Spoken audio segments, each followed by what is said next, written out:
Hello everyone, my name is Mirna, and on behalf of the Mindalia TV team, welcome to Mindalia live streaming, where thousands of people around the world gather daily to see the lectures and interviews organized by Mindalia TV.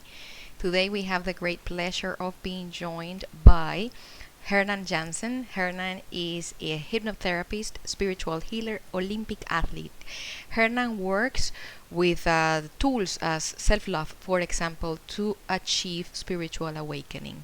But before starting our conversation with Hernan, we want to remind you that Mindalia's mission is to share information that can help raise the level of consciousness in the planet, and you can help us by subscribing to our channel, leaving us a positive comment down this video, or sharing it with someone that you know that can benefit of the content that we are going to be talking here today.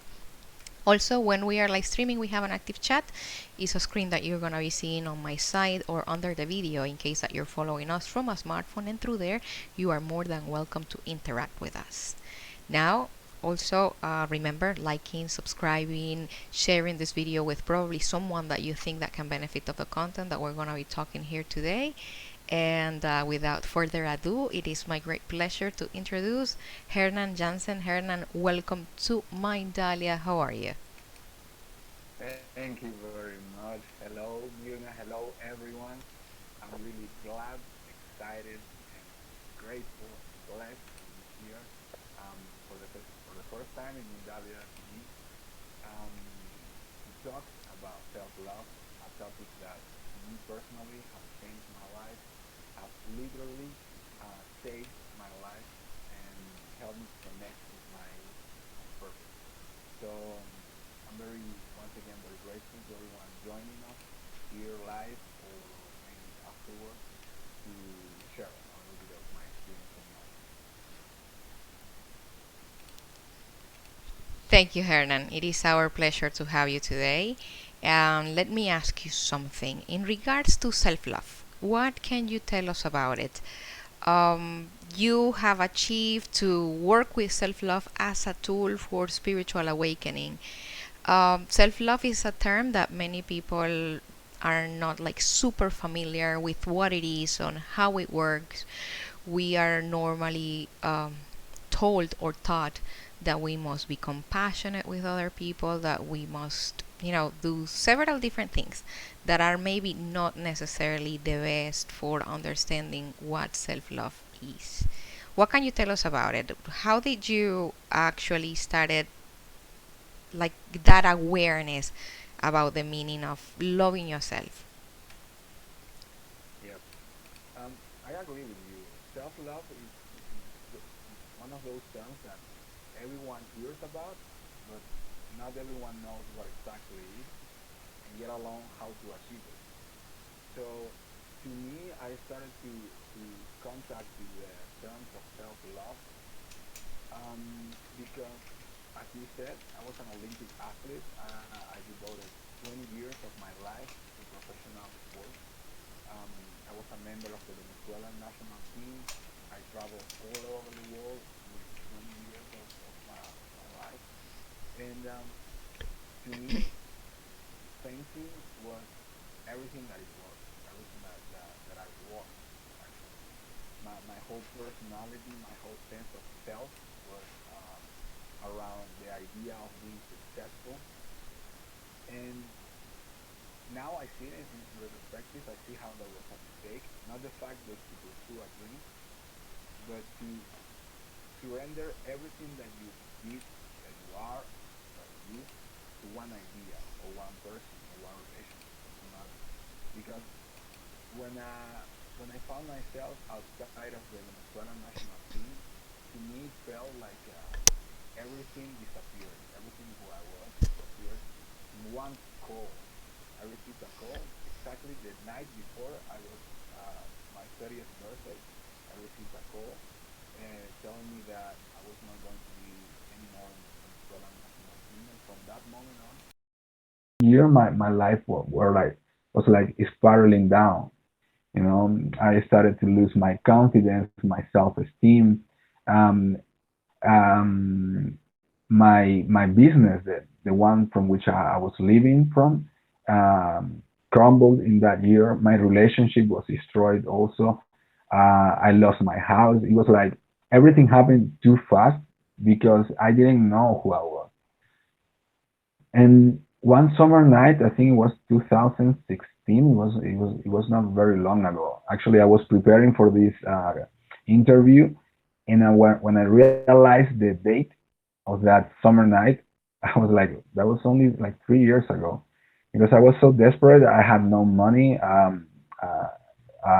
I was not training anymore. I had nothing.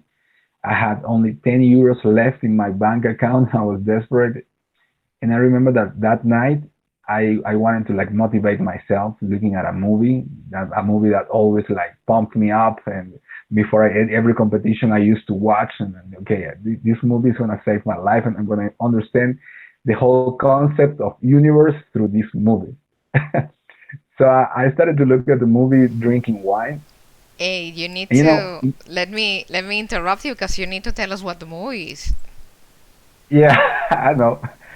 It's I don't really want to say the title because it's not the movie like the most important thing, and I don't want to jeopardize the movie itself, right? But yeah, picture like this American motivational, typical movies, right? Where you have the hero, and at the beginning of the movie they introduce you to the hero, then it comes the drama. Then out of the drama comes the comeback, the glorious comeback of the hero, and in the end he gets the girl, the money, the house, everything. But I was so sad and so upset that day that I started to drink wine. And of course I got drunk like very early in the movie. I didn't have time to get to any motivational nothing. So in that moment I was grateful because when I started to think about it, I realized that in that moment my mind disconnected from all the drama in my own life, and I wonder why am I so upset? And it was like this inner voice that told me, because you are not giving yourself the permission to fail, and you are not connecting with your self love. And I was like, that that alone, it was like, so what am I supposed to do now? Right? Because self love, as I said, everyone kind of hears about it. And it's funny because almost a year ago, when I started to do the workshops to develop self love here in Madrid, in my first workshop, I raised the question, okay, what do you guys think that self love is? And this guy raised his hand, and he was like, before I met you, I had the idea that self love was what my father told me. And I was like, okay, what did your father tell you about self love? And he said, self love is making other people do what you want them to do. And everybody laughed, right? But then when the laughter stopped, I said, that's funny, but he was like 55, 60 years old. All this time in your life, you've been living an idea of self love that, first of all, is not true. And second, puts your self love in the hands of other people. Because if the other people didn't do what you wanted to do, you didn't feel self love. And for how long can you support that that kind of behavior? So I started to do the research, right? Like to understand really what was that. And I find my first definition of self love. I have three definitions that I like to share. The first one of them comes from Louise Hay, and it's interesting because all the work that Louise Hay did, it was based on self love. He helped people, in these, I don't know, 80s or 90s, when the HIV boom started in the United States. She helped people not to heal HIV. She didn't heal anyone from HIV, but she made people be in peace with the process. And everything that she did at the beginning was make people love themselves, look in the mirror and tell and say to themselves, I love you, I respect you, I admire you, I forgive you, right? Self And her compassion. definition of self-compassion, of course, to be able to look at yourself, with the same eyes and the same look that you would look at a child, at a 3 months, 5 months baby.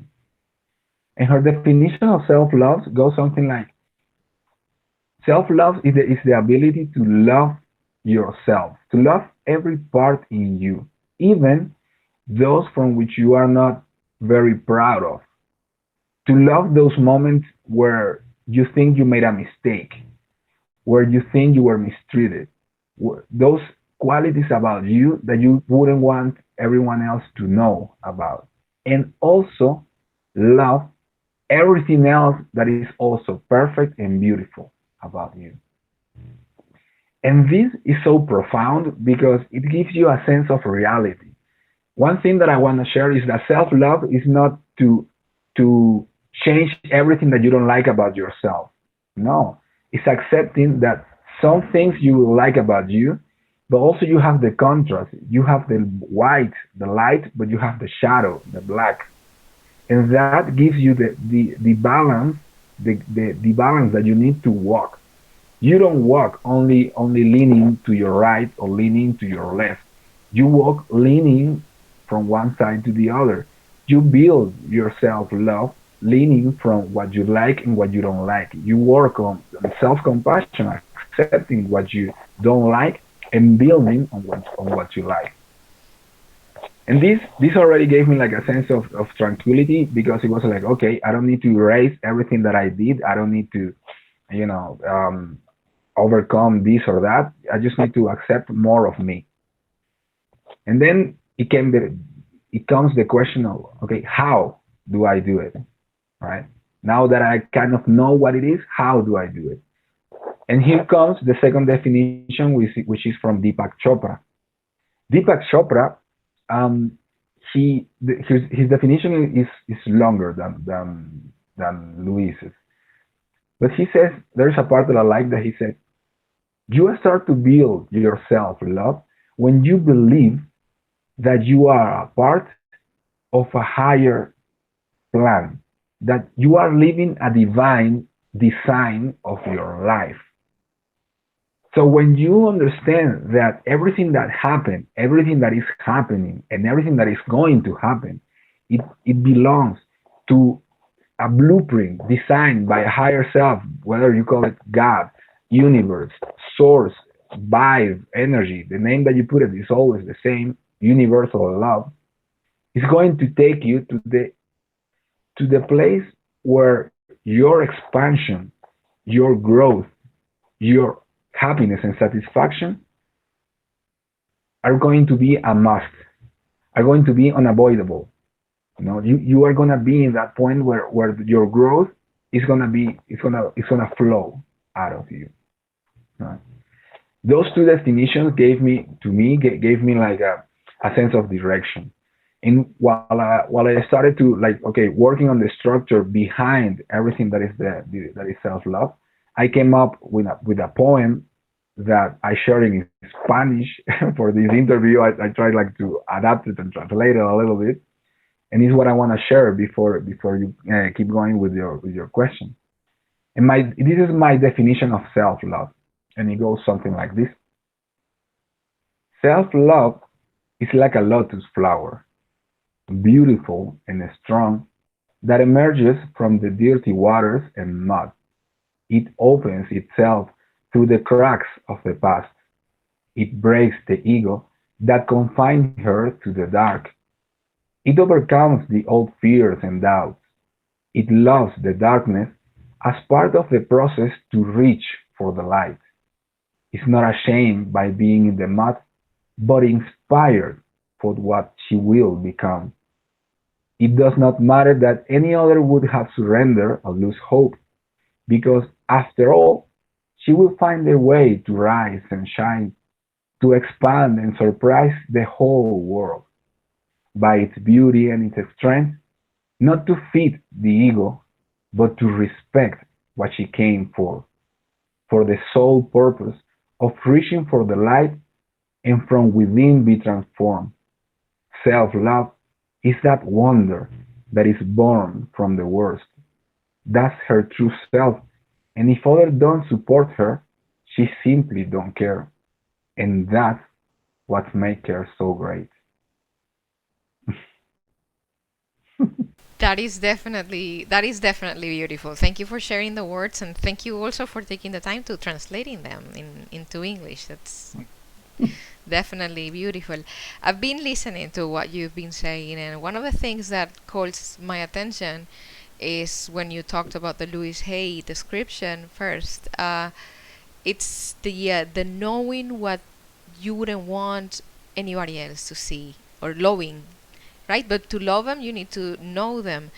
And what I think is that, you know, it is really hard for us to fix whatever needs to be fixed, or let's not say fixed, or at least evolved, or, take it to a better stage if we are trying not to look at it. If we're trying to avoid it, if we don't want to see it, how do you fix it? There's no way of it. So definitely the process to self-love, or that journey, it's going to end up inequivocally, oh, I don't even know how to say it, but well, it's going to end up in being a better person, not only to yourself but to others. And the other thing that I was thinking while you were talking was about the fact that, in the athlete world, there's, I would say, because you said that you thought your only value was being an athlete, was a gold medal, was that life that you knew. Is it absolutely necessary for someone that is, you know, um, getting a career or a lifestyle of athlete to have those guidelines so strict about themselves? I think that probably if they thought any different, like you have come to think, because you have matured and you went through this process, they wouldn't reach it. They wouldn't reach a goal, right? Is it compatible to be self-compassionate and to be loving and to be with actually achieving a like an Olympic stage? Hmm. I Yeah. don't think I'm explaining probably myself. What Yes, I yes. No, no. you I understood understand what it. I I said? That understand the question. probably it is needed, that strength of you need to do it right in order to actually get to that stage in which you are join Olympic athletes in a Mm. competition. Make sense? Yeah. Yes. No, I think it's possible. I don't think I quite did it, but here's the thing. It's true that we need that masculine energy. Whether you are a girl or a boy in a sport, it's likely that you're gonna need that masculine energy, that force, action, planification, endurance. That's all referring to the masculine energy. But also you need creativity. You need to connect with the right emotions. You need to dream and to be spontaneous in any sport, and that's feminine energy. So when we talk about self-compassion, we talk also about, okay, balancing those two sides of yourself, the masculine and then the energy, like the yin and the yang. That famous teaching from the Taoism. It's the same thing. But we talk about. I understand that we talk about my life as an athlete. That I was focused and my whole value was against my image as a sportsman. But I can say sportsman as well as I can say an entrepreneur, mother, father, um, a successful businesswoman or a successful businessman. If you only focus in your life is just one thing, that's dangerous. That's what led me to depression. I was focused only on one thing, and I didn't understand. I didn't see that life is variable. It it is it's going to change. And if in that change, that sole purpose that I have, that sole vision that I have disappears or it moves somewhere, I'm gonna be too moved. But if I have several different like pillars, like in a house, we don't build houses in just one pillar. We use several because that gives us like a better stand or yeah that. Um, So the message behind self-love is a little bit that it's like, um, what other areas of your life you can nurture that they are going to benefit you as well. And I understand, and like for example, mothers, they tend to devote most of their time and energy and dreams on their sons or daughters or anything, right? Um, but what happened when they grow, when they leave the house? During all those years, if they didn't build anything else, it's complicated to move forward. They will, eventually, they will, but they can spare a lot of suffering and discomfort if they can build two things at the same time. So to come back to your question, I think that athletes, they need to balance the two energies, masculine and feminine, one very directed to action, one very connected to emotions and intuition, because we do need both. Of course, we cannot go into, for example, in fencing, I cannot enter the piste with the intention of loving my rival. Well, no, in that moment I want to kill you. Afterwards, yes, but inside of me, I need to, of course, love myself. And one of the greatest teaching of sports was precisely that. My value did not depend on the color of the medal. It didn't even depend on the medal. It was the journey. When people when I reached the Olympic Games, I realized that the Olympic Games, they were not the goal. It was the journey, as well as self love. The experience was a beautiful experience in London 2012, but it was the journey that taught me the most. I take a lot of things from the journey. And that's the same thing in life. It's not the destination that you are trying to reach.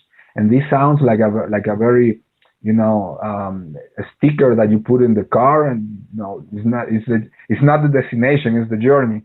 But it's like, how are you building your own journey? In which two legs? Family and what else? Business and what else? Or what many other things, you know? I guess that probably you say that it's really funny that you say about the bumper sticker, but probably those phrases become so popular because we need to hear them again and again and again, and it's never said. We can't say it enough. Hernan, so now you work helping people, through a journey of self-love. What type of people is normally reaching out for you to help them in the process? Like, what is that common reason why people reach out to you and say, "Hey, Hernan, I'm going through X, Y, and Z. Can you please help me?" Yes, it's it's defined as a quantum moment. Everyone that reaches to me is has gone through or is going through a quantum shift, quantum change. I believe is the right term. But it's a moment when something happens in your life, that you didn't expect. It's very emotional and it shakes your core values. And for example, in my case, was when I received that call saying you are not going to be any longer in the Venezuelan national team. But it can be a call that says, somebody died, or you lose your job, or your home is taken away. Everything. It's a crisis, right? So many people that comes to my workshops, they are going through or have recently going through something like that, something that makes them evaluate what was most important to them. And when Dyer explains it very well in his movie The Shift, he talks about that moment. In that movie, he explained how, for example, in women, they tend, before the quantum moment, they tend to be very focused on family, on self-image and how other people see them, on on showing other people that they were capable of something, building a business, raising a family, or whatever. After this quantum moment, it shifts. So now family is still important, but it's not number one in the list. So they see themselves saying no to family, saying no to family plans because they have something more important to them. They start to care more about spirituality, self-esteem. They don't care about they don't care so much about self-image. It's still important, but it's not number one or number two.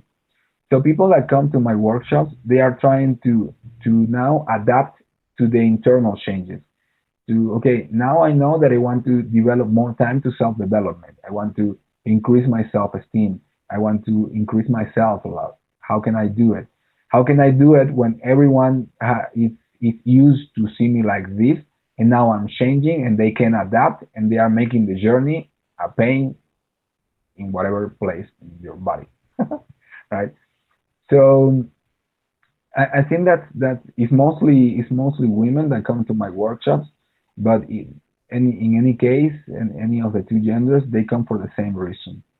Self-love becomes a tool to make new decisions in the beginning of a new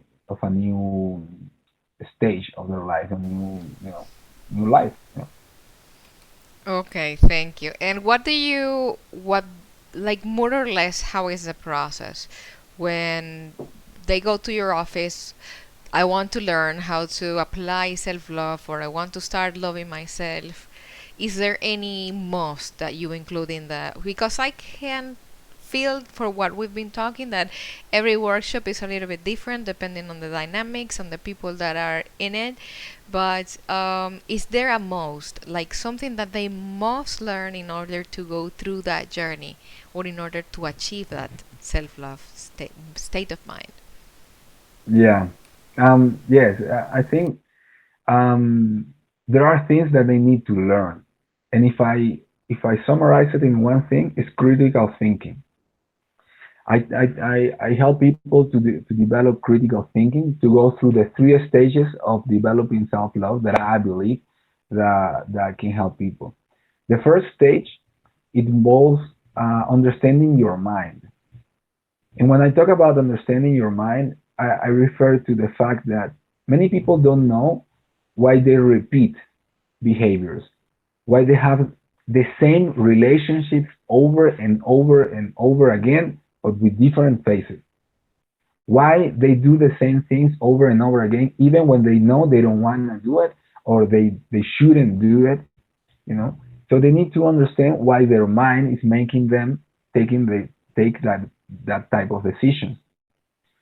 So, for example, several different tools that I use, but the first one is to learn to identify the automatic pilot. The mindfulness talk a lot about this, the automatic pilot. Is that tendency, that behavior of reacting to everything that is going on, to reacting in the same ways that you learned many years or a long time ago. Because until you understand that what you are doing is a reflection of what you learned in a different moment of your life, you will repeat the same life. You won't be able to change. You need to understand that your mind has the tendency to repeat behaviors that in one moment of your life understood or saw that was effective to achieve some goal. The goal of being loved, the goal of being abundant, the goal of changing your life. Yes, but now your life has changed again. Your values are different. Now you are looking for different things. If you keep doing the same things, you're going to repeat the same life from which you are trying to escape or change. So the first thing is to identify on the spot the automatic pilot, because this goes deeper. When you understand that not only your behavior is in automatic pilot, but only your way of thinking, then you can analyze your set of beliefs, because everything that you believe up until this point is a reflection of what you believed before, and it works for you. But now you are changing the same principle. You are changing. You cannot have the same beliefs, but you don't think about it. You in NLP we talk about the seven neurological it's like stages or levels, 7 neurological levels in your mind, which means that you go from the more conscious things in your mind to the more subconscious things. There are different of them. There are different levels. One of them is beliefs, and belief is is almost completely subconscious. What you believe about yourself, about the world, about your interaction with your world, with your family, with or about anything is subconscious. You don't know about it. What is more important about you, which is your values, it's also subconscious. So you first need to stop the automatic pilot, and then you are able to start to reach to your subconscious and understand what you are believing. Because if you believe that self love is something that is too hard, or that you don't deserve it, or that people in your family have never taught you, therefore you will never have it, you won't have it. You need to realize that you have that belief and start to change it. Start to put in that place something more nurturing, more empowering. So this is the core value of stopping the automatic pilot, right? To not thinking, feeling, and behaving in the same way over and over again, but start to make a little changes. All right. The second stage is the one that I really like, which is healing your past.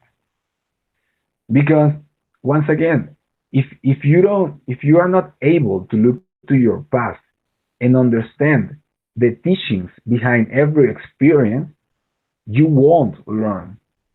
You need to be able to go to your past and separate the emotions from the information.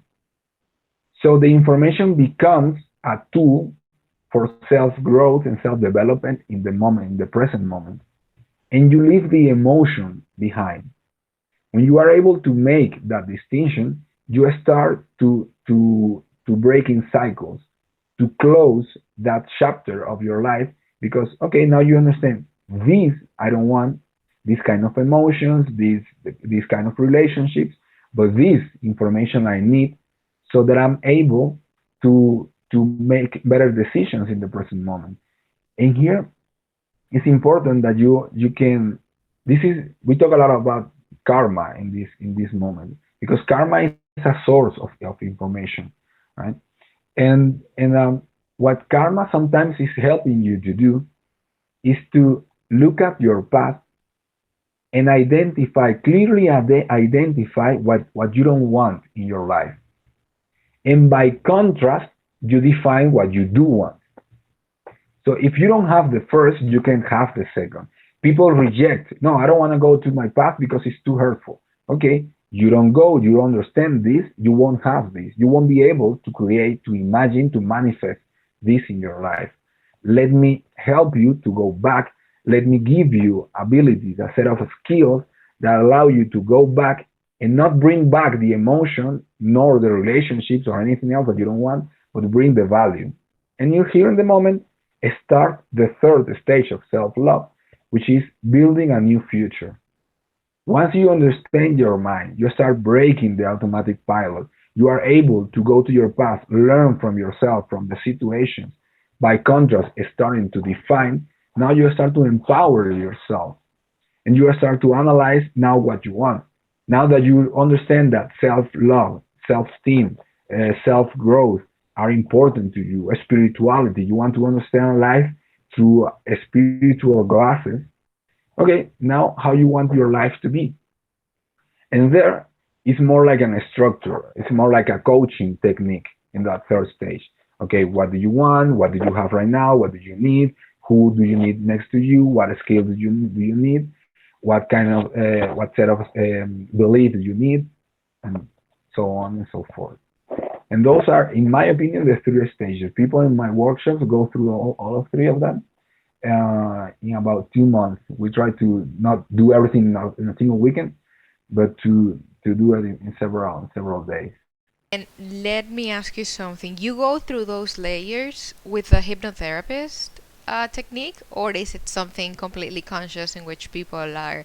Because what I've been understanding is that it is really hard to actually establish like a new habit of self-worth unless you get rid of whatever you have in the past. Like if you have weeds that are still there in your subconscious mind, which is like a software installed with all its strength, you can't develop a new habit of self-worth. So you go to the back or through all those layers and you uninstall that software so people can now start building a new reality, to say it in a way. The tools you use for that are the hypnotherapy tools, or do you people do it consciously in your workshops? Yeah, we use different tools, right? Because the idea of hypnotism is like people, all eyes closed, totally disconnected of their body. No, what we do with through hypnotism is to alter your consciousness. We change the way in which you are thinking and experiencing reality, and you can do that with your eyes closed or with your eyes open. So through the whole process of a workshop or a personal process, um, um, I teach you certain principles like this automatic pilot and many others. Then I start to help you to change the way that you are thinking so that you broaden your mind, you open your mind a little bit more and start to consider new things. You can access your subconscious through the right questions. And I use a lot of questions in my workshops. I teach you something and then I ask you a question, and your mind will have to reach deeper to find the answer. And in reaching deeper, maybe you won't have the answer, but you will find more than you already knew up until that point. So yes, of course, there are moments when I use hypnotism where we go in deep trances, in deep meditation states, and we change an experience. For example, we go to the past. Now, during the whole day, we have developed a set of skills. Now we compile them into one single ability. We go to a trance. We go to the past, change the interpretation of the past, heal that, and there we use also spiritual techniques, energetic techniques to in an energy level, in a spiritual level, also heal, understand something else. We heal, we close that, we leave out what we don't want, we bring what we want, and we come back to the present and jump to the future. That's very important. And this is like a message for everyone listening to us. When you want to heal something, you need to understand that your mind will be afraid because you are gonna create a vacuum in your mind. You're gonna tell your mind, okay, I'm gonna erase this from my life. But if you don't tell me what I'm gonna put, I'm gonna be too afraid to erase it. So I'm gonna create resistances. So when you say, okay, let's erase it, let's imagine a future and fill that vacuum. So now you are in peace with this process. So the mind opens a little bit easier. Okay, they say, okay, if I'm in a loving environment and I create a vacuum because I erase this painful memory, I know that the loving environment will fill this void with love. And in that moment, you overcome a lot of resistance. And this is important for any process, whether it's self-love or anything else. Whether when you want to change something in your life, you need to know that your mind is going to create resistances unless you tell them more or less what you want to put in that place. Because the mind doesn't like vacuums, doesn't like holes in your mind. No, it needs to be complete. It's like So that's a little. tricking the mind with the mind, right? Yeah, yeah, I'm yeah, yeah. I'm understanding for what you're saying that definitely, well, the mind doesn't like the unknown, so it needs to have a plan to act. And if we are going, like, the mind is gonna put some resistance if the mind knows that whatever is the system, it's going to be erased. So the advice is that we let the mind know, listen, we're gonna be taking this away, but something new is coming, right? More or less. Yes, Yes, yes, and here's the definition by Deepak Chopra. Here comes in handy because he tells you that believe that you are guided, inspired, empowered by a higher source. So you don't need to know exactly how it's gonna be the journey, but you need to believe that that higher source understand what are going to be the steps, and that you're gonna be safe anyways. And every time you take a step, you will figure out the next, and then the next. But you need to make a leap of faith the first time. Okay. And from that moment on, it creates a momentum, and that momentum is always going to be positive, because that's what life wants for you. That's what you, as Abraham Maslow put it, all of us want self actualization. All of us want to grow. All of us want that. The moment that we are stagnated, or we are stuck in some place, we're gonna eventually feel bad, because that's not our nature. It's like a tree. You don't see a tree in nature growing just half size. No, they grow everything. All they can, they grow. The same thing we want to do. We want to grow as much as we can, spiritually, mentally, physically. If we could, we grow and grow and grow up. But we can't physically, but mentally and emotionally and spiritually, yes, we can. So,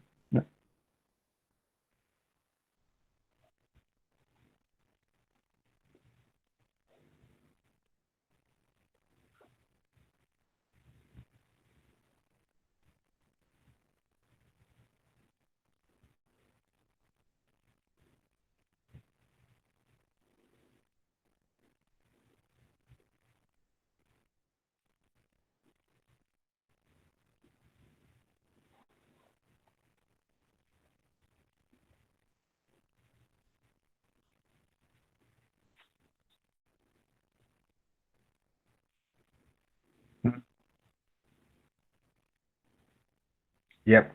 Um, that's part of the first stage. We understand where our beliefs come from. That's a belief, believing that we are not worthy, believing that we are not capable. That's a belief.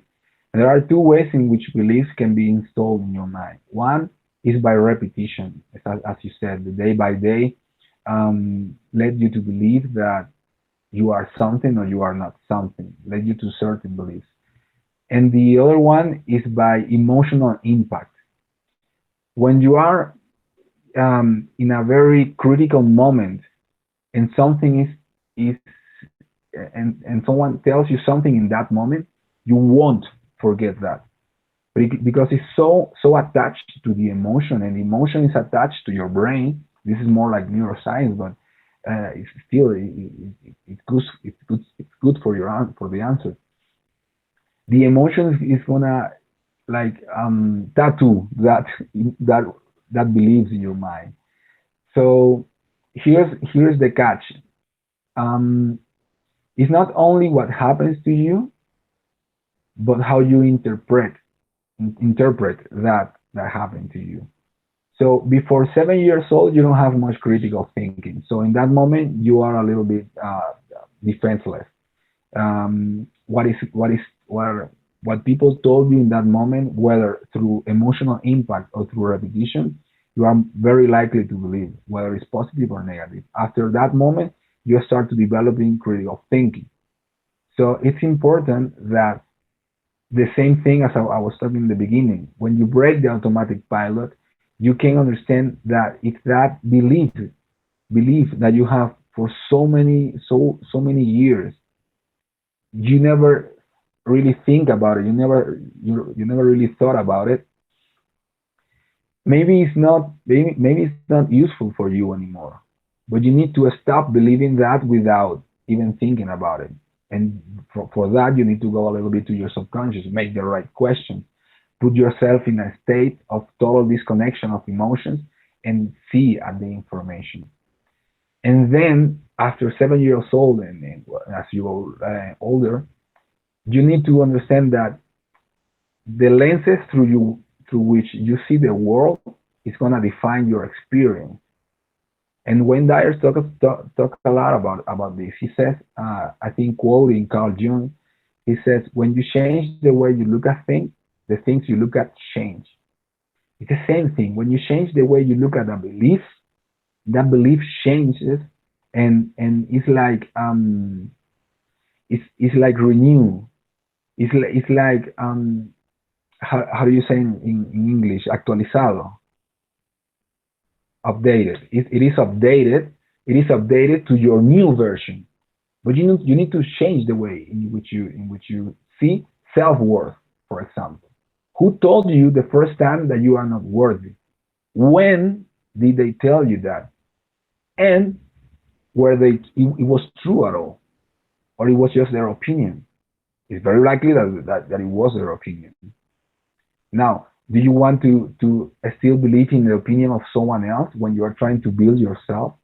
Do you want to still have the beliefs of that someone else installed in you, or you want to create your own, or you want to take all those beliefs and make your, like make a potpourri and build a new one? No, that's your decision, but it has to be your decision. Breaking the automatic pilot, healing your past, and envisioning a new life for you. Let's go ahead and close this conversation with a tricky one. Most people are very confused about it. What is the difference between self-love or being selfish? Like where Uh-huh. is that very thin line between one thing and the other one? hmm Okay, self-love and selfishness, they may go hand in hand, because the thing is that it's the same thing. As we see self-worth, for example, the definition of self-worth, we see selfishness like with a set of conditions. Selfishness is very attached to something bad. It's very attached to the ego. In the ego, in the New Age movement, it seems like it's being seen like something bad. And it's not quite so. The ego is a part of yourself that helps you to plan, helps you to act, helps you to learn. It shouldn't be the part that rules your life, but it has to be a part in you. When you decide that the most important person in your life is you are being selfish. But here's the message: you are being selfish for a higher purpose. Because when you are selfish, you are able to harness more energy. You are able to be happier with yourself. You are able to have an open heart to every experience and take the best of that experience. When you have that attitude, that energy, your interaction with other people is going to be better. It's going to be richer. You are going to be able to love deeper, not from the ego, not from fear, but from true love and confidence and compassion for yourself and for the other. So being selfish is the best thing you can do for other people. But I do understand that when you start to develop self-love, people is going to accuse you of being selfish because you are going to change. And people don't want you to change because they are used to your old version and they don't know if they're going to be able to handle your new version. But that's their problem. That's not yours. Your problem is to build yourself. And you're going to do them a favor, because if you change and they can adapt to your new level of self esteem, of energy, of vision, they will have two decisions: whether to stay here or raise themselves and meet you in the new level. And in either case, you are going to be good and they're going to be good. But that's like a little, I don't know, a little something that I want to give to everyone, because I understand that the first challenge is to not care of what other people think, but to care first about yourself, and that's a process. That's breaking the automatic pilot that told you before you need to care about what other people think about you, and not anymore. After quantum moment, when you are building your self love, you need to care about yourself, and that's the best thing you can do for other people. I love it. I love it. Basically, then the idea is between the being selfish in the negative, you know, way of the word or the self-love is the intention. Where is it coming from? Why am I doing this for? I love it. Thank you so much for sharing your time and your ideas with the Mindalia TV cameras. But before leaving, we want to ask you, where can our audience find you? Yes. If you Google my name, you will find me, Hernan Jansen. You will find my website. Most of my material is currently in Spanish, but I will think about it if I start sharing a little bit in English. You can find me on Instagram, Facebook, un ser zen, un ser zen. That's in Spanish for one zen being or something like that. One being zen. I don't know. And yeah, if you go to my website, you will find all my social media. You can write me, and I'm very open to talk to you. Thank you again. And to our audience, of course, thank you so much for being with us. This wouldn't be possible without you. We send you a big hug, and don't leave without liking, subscribing, sharing this video with someone that you know that can benefit of the content that we're talking here today. And again, until next time, and we'll meet you again in the next transmission. Bye.